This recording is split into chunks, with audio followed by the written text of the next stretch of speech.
Hello, this is Scotty Wilson.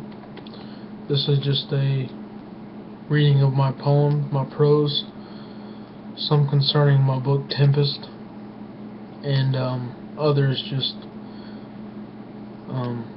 random. First, I'll read the ones concerning my book Tempest. First one is called The Shadow Priest of Murik. The Shadow Priest of Murik, created January 13th, 2014, at 1:26 a.m. In ages past there was an uprising in the shadows of Murik. Some of the priests saw Movak as cruel and selfish. They wanted to revere the shadow at a distance, so they did. They became men and women of the cloth and forbid the use of magic linked to Movak. They shunned the politics of the world and their city and its ways. They burned sacrifices no more and mastered the darkness of the mind. Their mind could melt someone in two. Some say it was Devlin himself who inspired this uprising within Ebony Tower.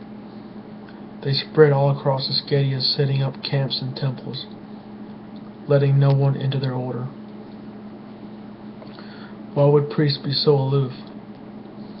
The Shadow Priest simply responded, "The shadow will rise again in the west." The next poem is called The Prose of Darken, the Dark Wizard, Darken. And it was made November 7th, 2013 at 12:13 a.m. In the embassy of the world, a base jungle aspect. Villages and even smaller communities of loose-knit couplings dotted the landscape in every nook and cranny of the world. The humans lived in peace all over, and the elves and orcs waged war, mostly human. Mostly humanity clinging to the south, for the rest of the world was unstable yet beautiful. In King Ascadia's company there was a wizard of purest wisdom and greatest power.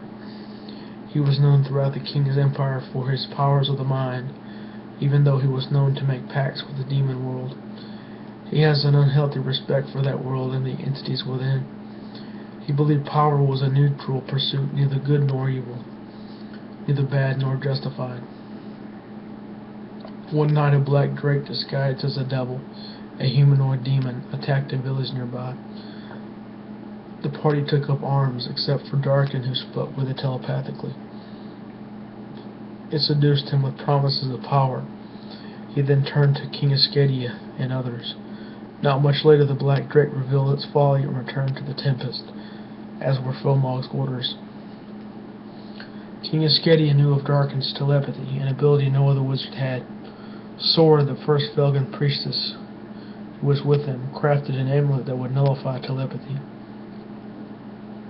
She accidentally made an amulet that makes the ones who put it on immune to all magic, but they come down with a powerful sexual disease that is supernatural in origin. Darken was branded the first apostate wizard, and much later would exceed even that namesake. The next, rightfully so, is The Prose of Fomog, and it was created November 6, 2013 at 1:55 a.m. There in the realm of dreams, before time was time, before the workings of the mind was complete, Aeon made happen the dragons of old, their ways kept only among themselves. Many flew free in this world, forever they would, until Fomog started to question the way of things. He knew of a world outside his, one that was more free, one of man. The other dragons feared Fomog, for he was the biggest and most powerful of them. Fomog feared no one. In the darkest corners of his mind, Fomog feared the unknown, this forbidden world. Aeon decreed that no dragon set foot in the mortal world. It would cause calamity. Fomog laughed at this and secretly sent black drakes out into the world to attack villages. For only villages existed. Aeon knew this and cast Fomog into a realm which can only be penetrated by the blackest of magics. The other dragons cheered as the great Fomog was banished out of the tempest and into the unspeakable realm. Fomog would forever be Movak, the end pursuer. A wave of discord hit the natural world of man, and Fomog was no more a dragon than anyone now. He was hate. He was Movak, the unquenchable end pursuer.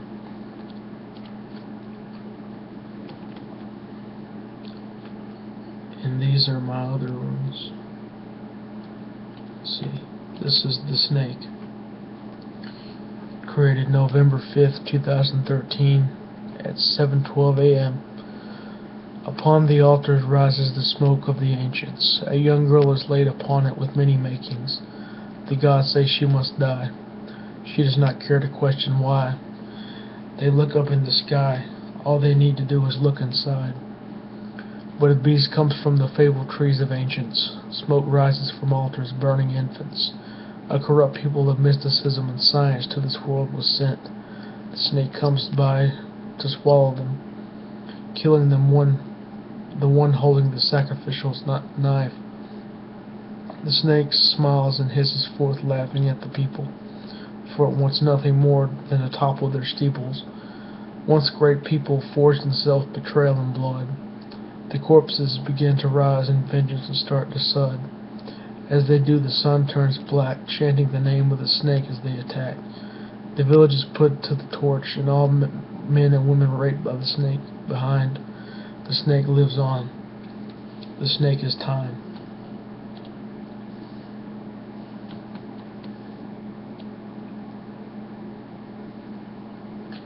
And here's another one. This is called Weakness, and it was created July 22nd, 2013 at 12:35 p.m. My weakness is an all-consuming monster, full of dread. It hides well in my head. It attacks others with malice and hate. Every second that ticks by feels like it is too late. Can you hear them laughing, their teeth sharpened to fangs? The poor missentenced man begins to swing as he hangs.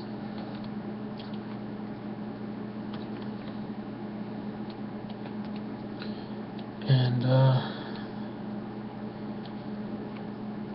this one is called Wish. It was created July 8th, 2013 at 10:45 p.m.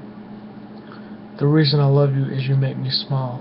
Let's enjoy each other's company for a while.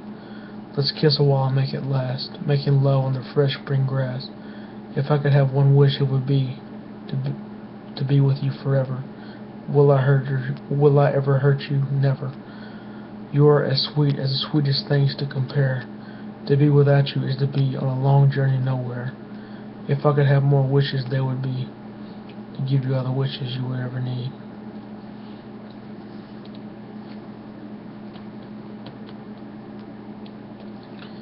And the last one is called Vicious Circle.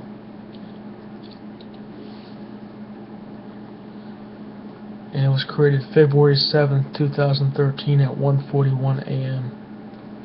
As daylight fades, a new day makes its way inside of me. Can you see the dark? And it circles around all life, in the midst of strife, turning people into animals, and animals into people. People's souls drown in candle, for all is lost in a land that is lost. Fire cancer caked in frost.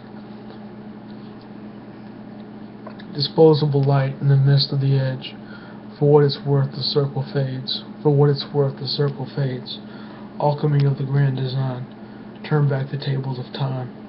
For there once was a time and then that I'd like to go back there again. Shout like a madman, kill them all. For it's a boast of a madman. For what it's worth, it's your call. Can you see the light fade around the circle? For what it's worth, vicious land abound. For what it's worth, I hear too many sounds. Circle, circle, it fades but does not falter. It fades upon the altar.